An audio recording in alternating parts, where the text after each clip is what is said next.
ሰላም ጤና ይስጥልኝ ክቡራትና ክቡራን በመላው የምትገኙ የሀገር ኢትዮጵያ ልጆች እንዲሁም በመላው የምትገኙ የህዝቦች በሙሉ ሰላም ለእናንተ ይሁን። እንዴት ናችሁ? ሰላም ናችሁ ወይ?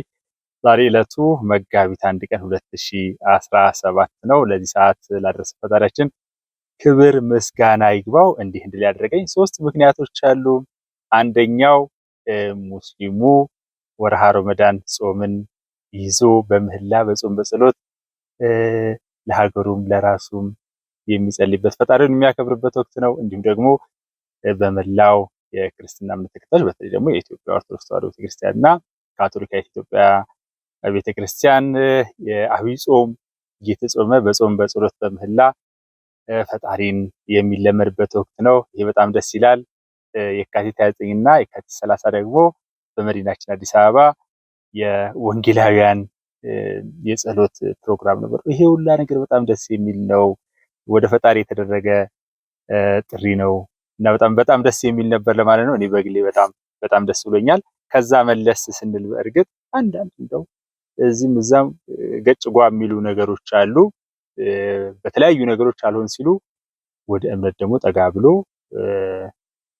ነገሮችን የማደፍረስ ነገሮች ይስተዋላሉ፣ እንመለከታለን። በተለይ ማህበራዊ ሚዲያ አካባቢ ላይ ማለት ነው። ይህን በተመለከተ እንደው ጥሪ አቅርበን ወደ ዛሬው ጉዳያችን ለመግባት ያክል ለመላው የሃይማኖት አባቶች እንግዲህ የእምነት አባቶች ነገሮችን በማድረግ ብዙ ነገሮች ይሰራሉ ብለን ነው የምናስበው። የሀገር ሽማግሌዎች፣ የማህበረሰብ ልሂቃን፣ ከዛ ደግሞ አለፍ ሲል የህግ አካላት በተጨማሪም ለሚመለከተው ሁሉ እኔም እናንተም ሁላችንም ለሰላም በጋራ እንድንቆም ተው መባል ያለበት ተው እንዲባል፣ መታገስ ያለበት እንዲታገስ፣ መመለስ ያለበት እንዲመለስ በዚህ አጋጣሚ ጥሪያችንን እናቀርባለን እንደ አዲስ ምንጭ ማለት ነው። ይህንን ካልኩ በኋላ የዛሬው መርሃ ግብራችን ከቀይ ባህር ጋር በተያያዘ እየተነሱ የቆዩ አሁንም እየተነሱ ያሉ ጉዳዮች አሉ። ይህ ጉዳይ የህግ፣ የታሪክ፣ የህልውና፣ የማንነትና የምንነት በጣም ብዙ ነገሮች ያሉበት ነው። ከዚህ አኳያ ቀጥሎ የማቀርብላችሁ በምሁራን መካከል የተደረገ ውይይት ነውና ወደዛው ነው የምወስዳችሁ። ላይክ እና ሼር እያደረጋችሁ ሌሎችም ይህ መረጃ እንዲደርሳቸው ሐሳቡን እንዲጋሩት እንድንማርበትም ጭምር እንዲሆን እንድታደርጉ በታላቅ አክብሮት ነው የምጠይቀው። ሰላም ለእናንተ ይሁን። አብረን እንቆይ። የኢትዮጵያ መንግስት ወይም መንግስት ስልጣን የያዘውን አካል ወይም ኃይል የፈለገውን አቋም ቢኖረው እንደ ኢንተርናሽናል ኮሚኒቲ እንደ ዓለም ህብረተሰብ ኢትዮጵያ ላይ ፐርማነንት ዳሜጅ እያደረስክ ብሎ መናገር ያልቻለ ዓለም አቀፍ አካላት ለምን ጠፉ?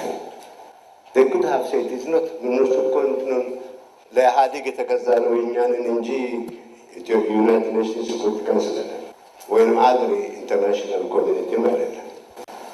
ዋይ ዲድንት ሴይ ዛት? ለምን ይህንን ፍትሃዊ የሆነ የወደብ ወይም የባህር በር ጥያቄ አንድ ቦታ ላይ አት ዋን ታይም መነሳቱን እንደማይቀመር እንዴት ሊዝናኑ ይቻላል? ዋይ ኢዝ አን ኢሹ recommending when mandating research by prominent Ethiopian intellectuals. አፋር አንድ ተረት አለ።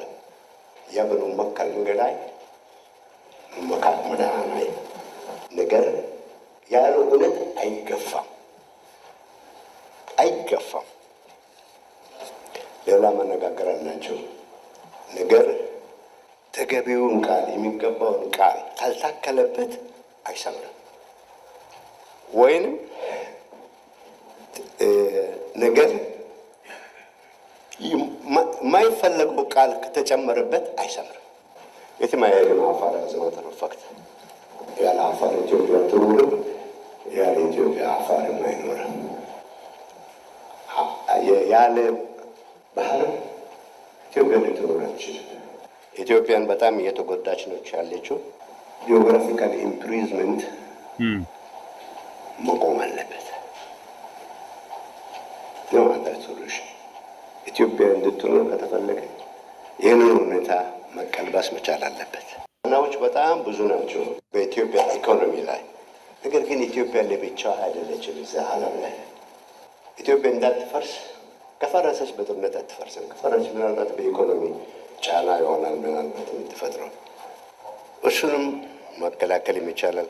ዓለም ኢትዮጵያን የሚያይበት እይታ አለ። ኢትዮጵያን የሚያይበት የሚረዳበት እውነታ አለ። ጃስ ሁለት ነገር እንትኑን ብጠቅስ ኢትዮጵያ ኢን ቢትዊን ቱ ሲቪላይዜሽንስ ኦሪየንታል አንድ ኦክሲደንታል ሲቪላይዜሽን ሁለት የምትገኝ ሀገር ናት። ከሁለቱ ሲቪላይዜሽንስ ኢትዮጵያኖች የተወራረሱ የወረስናቸው መዓት እሴቶች አሉ። this is one aspect ስልጡን ህዝቦች ነን ማለት ነው። ምክንያቱም ስልጣኑ ነው ወሳኝ ነው። that is what we have this ይህን ቫሊዩ ዓለም ላይ ማንም ሰው ኦል መንግስታት አትሊስት ያከብራል። this is set this value. secondly ኢትዮጵያ የምትታወቅበት አፍሮ ኤሽያቲክ ላንጉዌጅ የሚነገርበት ቃል ነው። አፍሮ ኤሽያቲክ እኛ ኩሽቲክ፣ ኦሜቲክ፣ ሴሜቲክ ብለን የምንላቸው ነገሮች የአንድ ቤተሰብ ፋሚሊ ናት። የአንድ የቋንቋ ፋሚሊ ናት። ቤተሰብ ነን። እነዚህ በታሪክ ውስጥ ስማት ነገሮች ነው አንዱ ከሌላው ውሰት ይወሰኑ። ስለዚህ this is one aspect ዶክተር ስሌን እንደነበረው ባህር በር ከሌለን ኢምፖርት ማድረግ አንችልም። ማኒፋክቸሪንግ ውስጥ መግባት አንችልም። ኤክስፖርት ማድረግ አንችልም። ስለዚህ ኢንዱስትሪያል ዞን ውስጥ ሳንገባ በወጥመድ ውስጥ ተይዘን እንቆያለን። ለዚህ ደግሞ ፖርት አስፈላጊ ነው የሚለው ዓለም የደመደመው ቲዮሪ እና ፕራክቲሱም ያሳያል። ግሎባል ሰፕላይ ቼን is the current state of art እዚህ ሀገር ውስጥ 80% የዓለም መርቻንዳይዝ ትሬድ የሚተላለፈው በፖርት ነው። 90% ኢንተርናሽናል ሙቭስ across the sea ትሬዱ ነው። ኢንተርናሽናል ትሬድ ኢን ሰርቪስስ የቅድሙ መርቻንዳይዝ ነው። so shipping is livelihood for some countries. So this shows that maritime transport is at the core of international trade, and ports are facilitators for this expansion for merchandise export and employment of skilled trade. So employment skill issue አለ። tourism and culture አንዱ ነው ከፖርት ጋር መጠንቀቅ ያለብን ነገር ግን አለ። ቅድም ስለ environment የተነሳ wherever there are ports are concentrated, so environmental risk is very high and it is very difficult to finance environmental risks, particularly in the global political economy. landlocked እና landlocked ያልሆኑ አገሮችን ኮምፔር ለማድረግ ሞከሩ። ፖርት በዓለም ላይ ያላቸው አገሮችና የሌላቸው አገሮች ጂዲፒያቸውን የ10 ዓመት ሳመሪ ወስጃቻለሁ። አቨሬጅ ጂዲፒ የላንድሎክድ ካንትሪስ ከተመሳሳይ አክሰስ ቱ ላንድ ካላቸው ሀገሮች በ31% ያንሳል። ይሄ የ154 ሀገር የሳምፕል ወስጄ እና ጂኤንፒ ፐር ካፒታ በ50% ያንሳል። ኢኮኖሚክ ግሮዝ ሬት ሌላው በ5% ቢያድግ ላንድ ሎክዱ በ2% ነው የሚያድግ። ኢንፍሌሽን ሬት ሌላው ጋር ለምሳሌ 30% ቢሆን 26% የበለጠ ነው የሚሆነው ላንድ ሎክዱ። ለምን ኢምፖርትድ ኢንፍሌሽን አለ። ሶ ባላንስ ኦፍ ፔይመንት ፐርሰንት 65% ሞር ፕሮን ናቸው ላንድ ሎክድ የሆኑ ሀገሮች። ትራንዛክሽን ኮስት ቱ ጂዲፒ ሬሽዮ ማለት 7% ሞር ነው። ትራንዛክሽን ኮስት ማለት ኢኮኖሚስቱ ትራንስፖርት ኮስት አይደለም፣ ኤኒ ኮስት አውትሳይድ ዘ ሌጋል ቻነል ማለት ነው። ፖርት ክሊራንስ ላይ ጉቦ መክፈል ሊሆን ይችላል። ሶ ያንድ ሀገር ደግሞ ክሊኒቲ ኒት ክሊን ኢኮኖሚ ቢባለው ትራንዛክሽን ኮስት ኤኒ ማኒ ፍሎ አውትሳይድ ዘ ፎርማል ቻነል እያነሰ ሲሄድ ነው። ሶ ትራንዛክሽን ኮስት ለምሳሌ ራንክ ኦፍ ለምሳሌ ኮምፒቲቲቭነስ ኢንዴክስ ይለካል። ራንክ ኦፍ ግሎባል ኮምፒቲቲቭነስ ለምሳሌ ዓለም አቀፍ ተወዳዳሪነት በ2019 ነው። ኢትዮጵያ 41% ነው የመወዳደር አቅሟ። 105ኛ ናት ከ144 ሀገሮች in 200 2019 ይሄ ምን ይጠብቃል? ክሊን አስተሳሰብ ሲደመር ኢምፕሊሜንቴሽን ኦፍ ዋት ዊ ቲንክ ፎር አወር ዴቨሎፕመንት አስፓይሬሽን ይፈልጋል። ሌላ ኢንቨስተር ኢትዮጵያን ምን ብሎ ይምጣ? ቢዝነስ ለማካሄድ ዓለም ላይ ሲሰሩ ነው የሚያድሩ። ስለዚህ ይሄ ከብዙዎቻችን ከሁላችን ይጠበቃል ይሄን መጀመር። እንግዲህ ኤርትራ ነፃ ከወጣች በኋላ እንግዲህ ፖርት የለንም which is unfair። ግን ኢትዮጵያ ደግሞ ለዓለም እኮ ብዙ ነገር አበርክታች። ለዓለም ኤግዚስተንስ ራሱ no country in the world has ever developed without a effective global integration into global economy, b without sound domestic monetary and fiscal policy, and c without quality institution። ሁለቱ የመጨረሻዎቹ የኛ ሀገር ውስጥ ጉዳይ ይሁን እንወቃቀስ ሼፕ እናርግ ደግሞ መንግስትን ሶስቱን አሟልቶ ያላደገ ሀገር የለም። ሶስቱን አሟልቶ ግን ሳይሟላ ያደገ ሀገር ግን የለም። ይሄን በእርግጠኝነት ቴዎሬቲካሊም ኢምፒሪካሊም ልንገራችሁ። ሃይ ኢምፖርትድ ኢንፍሌሽን 65% of inflation in Ethiopia, FDI inflow, manufacture imports and peace and industrialization, pace of industrialization was channel, regional economic imbalance, very important. ኢምባላንስን ኤክስፕሌን ላክ ኢስት አፍሪካ ሀብታም ሊሆን ይችላል። በዛ በሀብት ደረጃ አንባላንስድ ከሆነ ጠግበን ብናደርም ናቹራሊ ዊ ኦፕት ፎር ቢንግ ኢኳል ፌር ኢንኳን ዲስትሪቢዩሽን። ኢትዮጵያን ኩዌስት ፎር ፖርት ኢዝ ናይዘር አርቢትራሪ ኢት ኢዝ ኖት አርቢትራሪ ኩዌስችን and it is not luxury, it is necessity, which is legally, morally acceptable የሚለውን ኮንክሉድ ለማድረግ ሞክሬያለሁ። the world has to play competitive game rather than cooperative game። በዓለም ላይ በኢኮኖሚ ጽንሰ ሀሳብ ፖለቲክስም እንደዛ ነው። competitive game is less optimal than cooperative game። ስለዚህ እንዴት ኮኦፕሬት እናድርግ? ከምሁራን ምን ይጠበቃል? ከመንግስት 10 ነገር ቢመጣ የኔ ፍልስፍና 9ኙ ካልተመቸኝና አንዷ ጥሩ ከሆነች እሱን ማስፋት ፈልጋለሁ። and I want to be surrounded by people such as you, such as like you።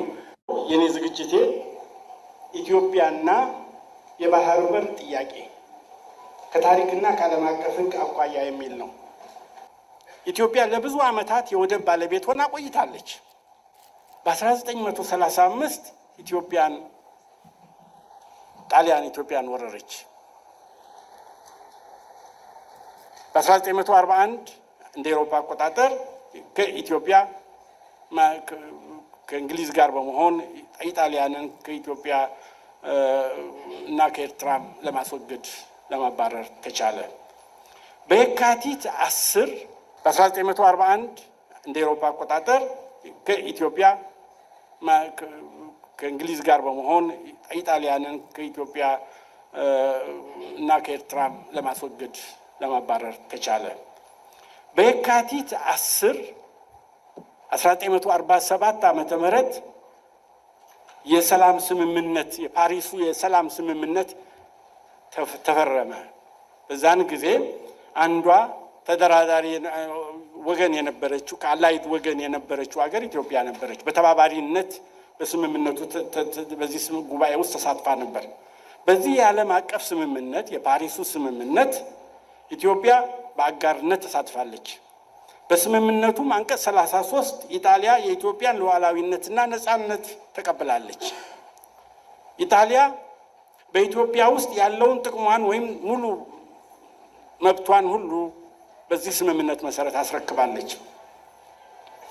እንደ አውሮፓ አቆጣጠር በ1950 ዓመተ ምህረት የኢትዮጵያ መንግስት የተባበሩት መንግስታት ጉባኤ 390 በ1950 ማለት ነው ከኢትዮጵያ ጋር በባህር በህግ የተቋቋመ ራስ ገዝ የሚል ውሳኔ ያሳለፈበት ጉዳይ ነበር። እንግዲህ ይሄ 1950 ከሁለት ዓመት በኋላ አፄ ኃይለ ሥላሴ አንድ ህግ አወጡ። ኦርደር 6 የሚባል ሴፕቴምበር 11 ቀን ነው ይሄ የሆነው። 12 አፄ ኃይለ ሥላሴ የ1900ዎቹ የ1902ቱ የ1903ቱ ስምምነቶች ነል ኤንድ ቮይድ ብለው ውሳኔ ሰጡ። በ1993 ዓመተ ምህረት ኤርትራ አገር ሆነች። ታህሳስ ወደ 1998 በሁለቱ ሀገሮች መካከል ግጭት ተጀመረ። 2 ዓመት ያህል ግጭቱ ቀጥሎ በታህሳስ 12 ቀን 2000 የአልጀርስ ስምምነት ተፈረመ። አልጀርስ ስምምነት እንግዲህ ለነዚህ ለሶስት የድንበር ስምምነቶች እውቅና ሰጠ። በሌላ በኩል ስምምነቶቹ ቀደም ሲል በአፄ ኃይለ ሥላሴ ህገ መንግስቱ በወቅቱ የነበረው ህገ መንግስት በሚፈቅደው መሰረት የፈረሱ ነል ኤንድ ቮይድ የተባሉ ስምምነቶች ናቸው። እንግዲህ ይሄ ነው የኢትዮጵያን ታሪክ ወደ ኋላ ሄደን ስናየው የሚመጣው። በኢህአዴግ ህገ መንግስት 1980 በሱ ህገ መንግስት መሰረት ደግሞ ህግ በሚወጣበት ጊዜ በፓርላማ ወይም ህገ መንግስት ስርዓት አለው። ስምምነት በሚደረግበት ጊዜ ፓርላማው በህገ መንግስቱ መሰረት መሄድ እንዳለበት ነው። አሁን ጥያቄው ይህን ተከትሏል አልተከተለም የሚል ጥያቄ ሊነሳ የሚችልበት ሁኔታ አለ። እንግዲህ ይሄ ነው ያለንበት ሁኔታ። አሁን ጥሷሉ አልጣሰሙ ህገ መንግስቱን የሚል ጥያቄ ይነሳል። በወቅቱ እንዲህ አይነት ችግሮች እንዳሉ ተመልክቻለሁ። እንግዲህ እነዚህ ጉዳዮች ምሁራን ሊመራመሩባቸውና አስተያየታቸውን ሊሰጡባቸው የሚገባ ጉዳይ ነው ብዬ አምናለሁ። ይሄ ነው ባጭር ታሪኩ። እንግዲህ ከህገ መንግስቱ አኳያ ከመንግስት በወቅቱ ከነበረው ስልጣን አኳያ እንዴት ነው የሚታዩት የሚለውን፣ ሌላ ደግሞ ኢንተርናሽናል ኦብሊጌሽንስም አሉ። ኢንተርናሽናል ኦብሊጌሽኖች፣ ስምምነቶች ኢምፓክታቸው ምንድን ነው የሚለውንም ማየት መቻል አለብን። ስለዚህ በዚህም በዛም ሳይድ አይቶ አስተያየት ዝርዝር ጥናት መደረግ መቻል አለበት። ከዓለም አቀፍ ህግ ጥያቄ አኳያ መብት በተያያዘ ብዙ ልንላቸው የምንችላቸው ጉዳዮች አሉ። በስፋት እየተጠቀምንበት ያለው በ1982 ዓመተ ምህረት ስምምነት ተደርሶ ስራ በ1994 የጀመረው የዚህ የባህር የዓለም አቀፍ የባህር ኮንቬንሽን ህግ ነው። ዩኤን ኮንቬንሽን ህግ ነው። ይህን ስምምነት ነው ባህር አጠቃቀምን በተያያዘ ሀብቱ እዛ የባህሩ ውስጥ ያለውን ሀብት ክፍፍል በተመለከተ አስተዳደር በተመለከተ የሚገዛው ይሄ 1982 ስምምነት ነው። በዚህ ስምምነት መሰረት ከአንቀጽ 124 እስከ 132 አንድ ቻፕተር አለ። እነዚህ ወደ 9 ነው 10 አንቀጾች የሚመለከቱት ወደብ አልባ አገሮችን ጉዳይ ነው የሚመለከቱት። እነዚህ አንቀጾች የተሰጣቸውንም መብት አስገዳጅ በሆነ መልኩ ያስቀመጠበት ሁኔታ አለ። ግን በመጨረሻ በዚህ ስምምነት መሰረት የሚለው ዝርዝር ጉዳዮችን በተመለከተ ግን ወደብ አልባ የሆነው ሀገርና ድንበር የባህር በር ያለው ግዛት ያለው ሀገር ሁለቱ ሀገሮች በስምምነት የበለጠ ውይይት አድርገው መብቶች ሊወስኑ ይችላሉ የሚል በዛ መልክ ነው ያስቀመጠው። ወደብ ለማግኘት የተደረጉ ብዙ ሙከራዎች አሉ። በዓለም አቀፍ ደረጃ የተሳኩም ሁኔታዎች አሉ። በሂደትም ላይ ያሉ ሁኔታዎች አሉ። ግን ችግሩ ግን አሁንም ያለ ጉዳይ ነው። አንድ ወደብ አልባና ወደብ ባለቤት በሆነ ሀገር መካከል ያለ ችግር ነው። ድሮም የነበረ ነው፣ አሁንም ያለ ነው፣ ወደፊትም የሚቀጥል ነው። እንደ አንድ 6-7 እንትኖችን ለመጥቀስ ይቻላል። በኮንጎና በአንጎላ መካከል ኮንጎ በ1885 ኮንጎ ላንድ ሎክድ ነበረች። በዛን ጊዜ በቤልጅየም ነበር የምትገዛው። ዲአርሲ ላንድ ሎክድ ነበረች፣ እንደ ኢትዮጵያ ነበረች ማለት ነው። በዛን ጊዜ በወቅቱ ከአንጎላ ገዢ ከነበረችው ከፖርቱጋል ጋር ተነጋግረው በኮንጎ ወንዝ ጫፍ ላይ ተወሰኑ ኪሎ ሜትሮች ስፋት ያለው ድንበር ያገኙበት ሁኔታ ነው። የተለመደ ነው አንዱ። ሌላው ዮርዳኖስና ሳውዲ አረቢያ ለዮርዳኖስ የሰጠችበት ሁኔታ አለ። ድንበር የባህር በር በአካባ በእስራኤል በኩል በአካባ በኩል በዚህ በሰርጡ ውስጥ ሳውዲ አረቢያ ለዮርዳኖስ ድንበር፣ ምክንያቱም አልበለዚያ ያላት ለውጭ ዓለም ያላት አክሰስ በዚህ በአካባ በኩል ነው፣ በቀይ ባህር የሚያወጣው ማለት ነው። በዛ በወዳኛው በኩል በመሬት የተከበበች ናት። ስለዚህ ፕራክቲሶች አሉ ለማለት ነው። ሌላው ቦስኒያ እና ሄርዘጎቪና እንዲሁም ነው። ቦስኒያ በአድሪያቲክ ሲ አጠገብ አንዲት ደሴት ቦታ አለቻት። የታጠረች ቦታ ናት። በክሮሺያ የታጠረች ቦታ ናት። ይቺ ድንበር ኑዌን የምትባል ድንበር ከቦስኒያ ጋር ለመገናኘት ምንም አትችልም። ቦስኒያ ንብረት ናት። ይቺ ኑዌን የምትባለው ኑዌን ይሄ በታሪክ ጋር የተያያዘ ነው። ቱርኮች የነበሩበት ቱርኮች ኑዌን የምትባለውን ግዛት ይገዙ ነበር፣ ቦስኒያንም ይገዙ ነበር፣ ያስተዳድሩ ነበር። ግን እነዚህ ሁለቱ ሀገሮች ሊገናኙ የሚችሉበት ሁኔታ አልነበረም፣ በተለይ አሁን ከዩጎዝላቪያ መሰባበር በኋላ። ስለዚህ ሁለቱን ደሴቷን እና ከቦስኒያ ጋር ያለውን የመስመር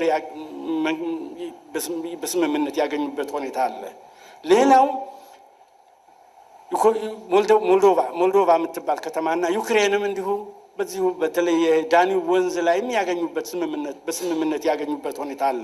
ይሄ በ2018 ከ5-6 ዓመት በፊት ስምምነት የተደረገበት ሁኔታ ነው። ሌላው በቦሊቪያ እና በፔሩ መካከል ይሄ በሊዝ ነው፣ በክራይ መልክም ለ99 ዓመት ተብሎ የተደረገበት ሁኔታ አለ። እነዚህ የተሳኩ ሁኔታዎች እንዳሉ እናያለን። በእኛ ጋር በምንመጣበት ጊዜ አዲስ ነገር አይደለም ነው፣ አዲስ ነገር አይደለም። እዚህ ላይ ለማሳየት የባህር በር የማግኘት አማራጭ መንገዶች ብዙ መንገዶች አሉ። አንደኛ የመሬት ልውውጥ ነው፣ መሬት ልውውጥ ነው። ሁለተኛ ኢኮኖሚ ጥቅሞች ነው፣ ኢኮኖሚ ተጠቃሚ የመሆን ነው። ሶስተኛው በፌዴሬሽን አንዱ መንገድ ነው። አራተኛው በኮንፌዴሬሽን መቀላቀል አንዱ ነው። አምስተኛ ክልላዊ ውህደት ነው፣ ይሄ ከአፍሪካ ህብረት ጋር በተያያዘ እና ይሄ ኢኮኖሚም ሊሆን ይችላል፣ የፖለቲካም ሊሆን ይችላል። የክልላዊ ውህደት ግን አንዱ በተለይ በዓለም አቀፍ ደረጃ አሁን እንደምናየው በስፋት እየመጣ ያለበት ነው። ሌላው ደግሞ ቢያንስ ለረጅም ጊዜ የሚቆይ ክራይ ወይም ለምሳሌ በ99 ዓመት የመሰለ እንዲህ አይነት ፕራክቲሶችም እንዳሉ እናያለን። ግን አስፈላጊ ነው። በሆርን ኦፍ አፍሪካ አካባቢ አገሮች በተለይ ዓለም ፈታኝ የሆነ የመጣበት ሁኔታ ነው አሁን ያለው። ብቻችንን መኖር ወይም አንድ ሀገር ብቻውን ሊኖር የሚችልበት ሁኔታ አይደለም ለማንኛውም በእርግጥ ሀገር ላይ። ስለዚህ ሀገሮች ተባብረው በአንድ ላይ መምጣት መስራት የሚገባቸው ጉዳይ ነው ያለው። በሚሰሩበት ጊዜ ተጠቃሚ ይሆናሉ። ጫና በአንዱ ሀገር ላይ ሊፈጠር የሚችልበት ሁኔታ የኢኮኖሚ ጫና አይኖርም።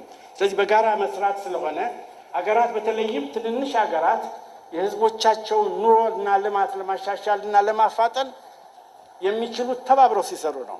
ይሄ በሀገር ብቻ አይደለም፣ በክልልም ደረጃ በአህጉርም ደረጃ ተባብረን በምንሰራበት ጊዜ ሁላችንም ተጠቃሚ የምንሆንበት መንገድ ይኖራል። ኢትዮጵያ ደግሞ ለልማት አስፈላጊ የሆኑ እጅግ በጣም ብዙ ሀብቶች ያሏት ሀገር ናት። ውሃ፣ ሰፊ ውሃ ሀብት አለን ገና ያልተጠቀምንበት፣ ግን ከነዚህ ሀገሮች ጎረቤቶች ሀገሮች ጋራ በጋራ ልንጠቀምበት የምንችልበት መንገድ አለ። ለእርሻ የሚሆን ሰፊ መሬቶች አሉ። ሌላው ማዕድኖችም አሉ። በጣም ሰፊ ማዕድኖች ሀብቶች ደግሞ ይሄ ወጣት የሆነ ለልማት ሊውል የሚችል የሰው ኃይል ጉልበት ወገን አለን። ስለዚህ በጣም ይሄ ለእኛ ከጎረቤቶች አገር ለሚኖረን ግንኙነት ከፍተኛ የሆነ ጠቀሜታ ይኖረዋል ማለት ነው። ከዚህ ጋር በተያያዘ በሀገር ውስጥና በጎረቤቶች ሀገር ጋር ውይይት መጀመርም አለብን። ከጎረቤት ሀገራት ህዝቦችን ጋር ግንኙነታችንን ማጠናከር ያስፈልገናል። በጣም አስፈላጊ ነው ግንኙነታችንን ማጠናከር። ከትብብር የሚገኘውን ጥቅም ማጉላትም ያስፈልጋል። ለሚኖረን ግንኙነት ከፍተኛ የሆነ ጠቀሜታ ይኖረዋል ማለት ነው። ከዚህ ጋር በተያያዘ በሀገር ውስጥና በጎረቤቶች ሀገር ጋር ውይይት መጀመርም አለብን። ከጎረቤት ሀገራት ህዝቦችን ጋር ግንኙነታችንን ማጠናከር ያስፈልገናል። በጣም አስፈላጊ ነው ግንኙነታችንን ማጠናከር። ከትብብር የሚገኘውን ጥቅም ማጉላትም ያስፈልጋል። በኢትዮጵያና በቀጠናውና ከዚያም አልፎ ለዓለም ደህንነት መስራትም ያስፈልገናል። ሰላም ያስፈልገናል። ሀገራችን ውስጥ ሰላም ያስፈልገናል። አካባቢ ውስጥ ሰላም ያስፈልገናል። ለዚህ ደግሞ ተቀራርበን መስራት አለብን የሚለውንም ሀሳብ አጉልተን ማሳየት የሚገባን ይመስለኛል። ሌላው ኢትዮጵያን በኢኮኖሚና በልማት ለሌሎች ማራኪ እንድትሆን ጠንክሮ መስራት ያስፈልጋል። ኢትዮጵያን ማልማት አለብን። ጠንካራ በኢኮኖሚ ጠንካራ የሆነች አገር እዚህ የምንፈጥር ከሆነ ሁሉም ወደኛ አይኑን ሊያማትር ይችላል። የህብረት ጥቅሙ ለኢትዮጵያ ብቻ ሳይሆን ለሁሉም ይተርፋል።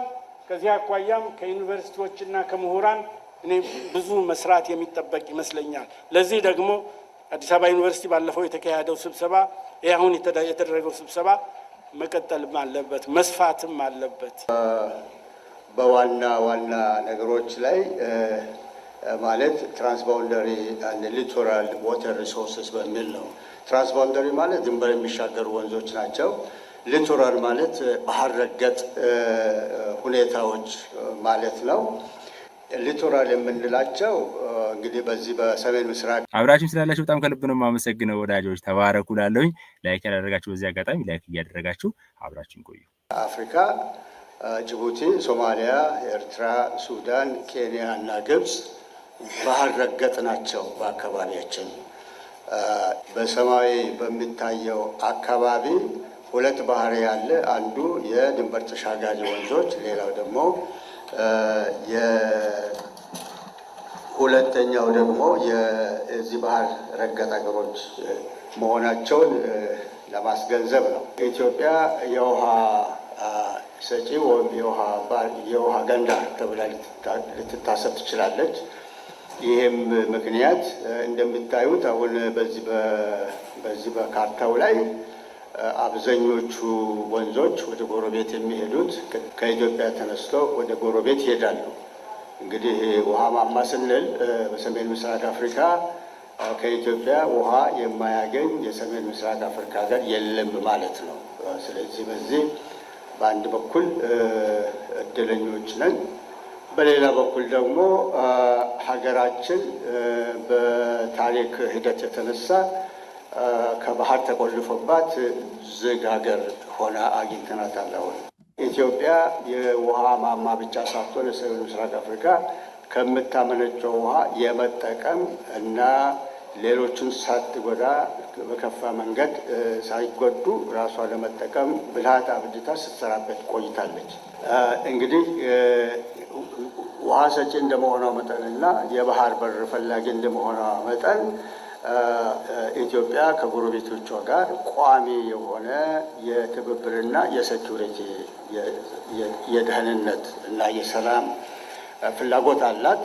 ይህንኑ ፍላጎት ለማሟላት ከነዚህ ሀገሮች ጋራ ውሃ ከሚቀበሉ ሀገሮች ጋራ ባህር በር ከሚፈቅዱ ወይም ደግሞ ኢትዮጵያን ከሚያስተናግዱ ሀገሮች ጋራ በጣም የተሻለ ውይይት፣ ድርድር፣ ስምምነት፣ አመቺ የሆነ ስራ መስራት ይቻላል። እንግዲህ ይሄንን ስንል ውሃ ሰዎች በጋራ የሚጠቀሙት ነው። ሀገሮችን በጋራ የሚጠቀሙት ነው። ስለዚህ ማንም ሰው ውሃን በሞኖፖሊ ይዘው በራሱ ግቢ ውስጥ በራሱ ድንበር ውስጥ አፍኖ የሚያስቀምጠው ነገር አይደለም። ይሄ እንግዲህ ድንበር ተሻጋሪ ውሃን በሚመለከት ነው። የባህር ረገጥ ሀገሮችም ቢሆኑ እነሱ የሚረግጡት ባህር የማን ነው ቢባል ራሳቸው እንደው ወጥተው ገብተው አጥረው ለራሳቸው ብቻ መጠቀም ያለባቸው ሳይሆን የአካባቢው ህብረተሰብና መንግስታት በጋራ የሚጠቀሙበት፣ ኢኮኖሚው ወደ ውጭ የሚወጣበት፣ ከውጭ የሚገባበት፣ ሀገሮች ልማታቸውን እና እድገታቸውን በጋራ የሚያሳልጡበት መሆን አለበት። በሰሜን ምስራቅ አፍሪካ ሰዎች ላይነጣጠሉ በራሳቸው ፍላጎት ሳይሆን አስቀድሞም የነበረ አሁንም ያለ ለወደፊትም የሚሄድ አይነት መያያዝ ስላለ ያለው ነገር ምንድን ነው? ሪጅናል የአካባቢውን ትብብር ከፍ ማድረግ ነው። ለሱ ዘዴ መፈለግ ነው። ልማትን ደግሞ በዚህ መቆስቆስ ነው እና በልማት ብዙ ጉዳዮችን ብዙ አጀንዳዎችን መያዝ እና ልማቱ የጋራ እንዲሆን ድንበር ተሻጋሪ እንዲሆን ማድረግ ነው። እኛ ሀብቶቻችንን ንብረቶቻችንን ከጎረቤቶቻችን ጋር አብረን እናስብ ማለት ፍላጎታችን አስፓይሬሽናችን ሁሉ ከፍ አለ ማለት ነው። ይህ አስፓይሬሽናችን አሁን ባሉት ተቋሞች አማካይነት በተለይም እጋድ አለ፣ ኮሜሳም አለ። አሁን ናይል ሪቨር ቤዚን ኮሚሽን የሚባል ሊቋቋም ብዙ ጊዜ የሚፈጅበት አይደለም። ፊርማዎች አርቀዋል። እንግዲህ ራቲፊኬሽኑ በአንድ ወይም በሁለት ሀገር ከተጠናቀቀ የሚካሄድ ነው። እነዚህ ሁሉ አጋዥ ናቸው። ተመሳሳይ የሆነ ውሃ ላይ ያለው ስምምነትና እንደዚህ ተቋማት በኢትዮጵያና በሶማሊያ በኢትዮጵያና በኬንያ እንደዚሁም በኢትዮጵያና በደቡብ ሱዳንም በተለይ በየወንዞቹ ሊካሄድ ይችላል። እንግዲህ እንዲህ እየተባለ እየተገነባ ወደፊት አካባቢያችን ትልቁን ሀሳብ የትብብር የልማት እና የደህንነት ሀሳብ እየተሟላ ይሄዳል ማለት ይቻላል። በጣም አጋዥና ተስፋ የሚሰጡ ሁኔታዎች ደግሞ አሉ። ህዳሴ ግድብ እንደተጀመረ አካባቢ ኢትዮጵያ ለአካባቢው ምን ልሰጥ ትችላለች? ውሃ አቅባ ግድብ ሰርታ ሌሎች እንዳይጠቀሙ ትከለክላለች የሚባል ስሞታ ስለነበረ ይሄ ትክክል አይደለም። ውሃውን ኢትዮጵያ ስትጠቀም እንደዚሁ አሁን በምታዩቸው አሁን ይሄ ሰማያዊ መስመር፣ ቀይ መስመር ወደ ሰሜን፣ ወደ ደቡብ፣ ወደ ምስራቅ፣ ወደ ምዕራብ የሚለው ታላችሁ። እንግዲህ ኢትዮጵያ ኃይል ብታመነጭ ለእነዚህ ሁሉ ሀገሮች ኃይሏን ልታስተላልፍ ትችላለች። ይህ ማለት በስጦታ ሳይሆን በታሪፍ በስምምነት ነው። ይሄ እንግዲህ ኢትዮጵያ ለእነዚህ ሀገሮች እንዲህ ሀሳብ ካላት ሌሎች ሀገሮች ደግሞ ለኢትዮጵያም የሚያስቡት ነገር መኖር አለበት። በምን ቀመር ነው መተሳሰብ የሚቻለው? ቁጭ ብሎ መነጋገር ይጠይቃል። ወደ መደምደሚያው ላይ ስመጣ እንግዲህ ምንድን ነው ሰሜን ምስራቅ አፍሪካ እንደው ማለት ለወደፊት አብሮ ተቆራኝቶ የመኖር እጣ ክፍል አለው። እንግዲህ ይህንን መሰረዝ አይቻልም። ማንም አይሰርዝ። መሪ መጣ፣ መሪ ሄደ፣ አንዱ ትውልድ አረጀ፣ ሌላው መጣ። ይህንን መሰረዝ አይቻልም። በአንድ ላይ ነው ያለው እና ስለዚህ ትብብር በተለይም በጋራ ንብረቶች ላይ ማድረግ እንደ ኤንጂን ነው የሚቆጠረው። እነዚህ ያሉት ነገሮች ለትብብሩ እንደ ኤንጂን ስለሚቆጠሩ ይሄንን በየጊዜው እየወለወሉ መጠቀም አስፈላጊ ነገር ነው። አረገጥም ሆነ ውሃ መንጭ አገሮች በመካከላቸው መተማመን ብቻ ሳይሆን መተዛዘንም አለባቸው እና ንብረታቸውን በተቻለ መጠን አንዱ ለሌላው በሚጠቅም መንገድ ለማብጀት ጥረት ማድረግ አለባቸው። ይሄ ቀላል ነገር አይደለም፣ ግን የሚሰራበት ነገር ይመስለኛል። ስለዚህ ሰሜን ምስራቅ አፍሪካ በሰላማዊ መንገድ ወደፊት ይደግ ካል ከዚያው ካለንበት ጭቅጭቅም፣ እጥረትም፣ ድህነትም፣ መጎሻሸምም መጠራጠርም እንድንወጣ ተፈጥሮ አንድ ያደረገችው አካባቢ ነገር ግን ይሄንን ባለበት ሁኔታ በተቻለ መጠን በጥበብና በእውቀት እንድንጠቀም ያስፈልጋል። ተማሪዎቻችንም ወይም ደግሞ እኛ ሁላችንም ተማርን የምንለው ይሄንን አስበን ስንነሳ ጥሩ ይመስለኛል። ይሄንን ለማድረግ አሁን ባለንበት ደረጃ ያሉትን ዓለም አቀፍ ሕጎችን፣ የሀገራት ስምምነት መሰረቶችን፣ የአካባቢ ተቋማትን መሰረት አድርገን እነሱን ታጋዥ አድርገን መነሳት አለብን። በተጨማሪም ምናልባት ቶሎ ሊደረግ የሚገባው በኢትዮጵያ መንግስት በኩል ይህንን ጉዳይ የሚያሳልጥ ታስክ ፎርስ የሚመስሉ ምናልባት ከኤንቫይሮንመንት ጋራ ከሶሽ ኢኮኖሚ ጋራ እንደዚሁም ከተለያዩ ጉዳዮች ጋራ የሚያሳልጡ ታስክ ፎርሶች ቢቋቋሙ ለነዚህ በቂ ትኩረት ቢሰጥ ጉዳያችንን ያሳልጣል። በእኛ ላይ ያለውን ጥርጣሬ ደግሞ ያስወግዳል። ሌሎች እኛን እንዲያከብሩ መልካም ሀሳባችንን ተከታይ እናደርጋቸዋለን ብዬ አስባለሁ። አብራችሁን ስላላችሁና በሚዲያ አገልግሎት ጉዟችን ሁሉ ማበረታቻችሁ ስላልተለየን ለክቡራትና ክቡራን የአዲስ ምንጭ መጽሔትና የዩቲዩብ ማዕከለ ስርዓት ቤተሰቦቻችን ምስጋናችንን በአክብሮት ዝቅ ብለን እናቀርባለን። በአስተማማኝ መረጃ ማህበረሰብን መገንባት በሚል መሪ ቃል አዲስ ምንጭ መጽሔትን በየ15 ቀኑ ለአንባቢያን በማድረስ አንድ ተብሎ የተጀመረው ጉዞ በዩቲዩብ ማዕከለ ስርዓት ከ65,000 በላይ ንቁ ተሳትፎ በሚያደርጉ ቤተሰቦች ታጅቦ ቀጥሏል። በድጋሚ እናመሰግናለን። አዲስ ምንጭ በየዕለቱ የሚቀርቡ የዜናና የሁነት ትንታኔ እንዲሁም በሳምንት አንድ ቀን የተወዳጅ እንግዳ መርሃ ግብር ያላት ሲሆን ሌሎች ይዘቶችንም በማካተት ተደራሽነታችንንና የዘርፍ ሽፋናችንን ለማስፋት በመስራት ላይ እንገኛለን። የአዲስ ምንጭ ከፍተኛ እይታ ሪከርድ ከ228,000 በላይ የተመዘገበ ቢሆንም ከ100 ሺዎች እይታ በላይና በዋነኛ የሚዲያ መርህ መሰረት ለመረጃ ተአማኒነት የምናደርገው ጥንቃቄና ኃላፊነት በሚዲያችን ቤተሰቦች በሙሉ እየተመሰከረልን ነው። በዚህ አጋጣሚ በተወዳጇ አዲስ ምንጭ ምርትና አገልግሎታችሁን ማስተዋወቅ ለምትፈልጉ ተቋማትና አካላት አንድ አስደሳች እውነታ ነው። የእኛ ሚዲያ ተከታታዮች ቁም ነገርና አስተማማኝ መረጃዎችን ብቻ የሚከታተሉ ሀገር ወዳድና ሚዛናዊ በሆኑ ስራዎቻችን እየመረጡን ናቸው።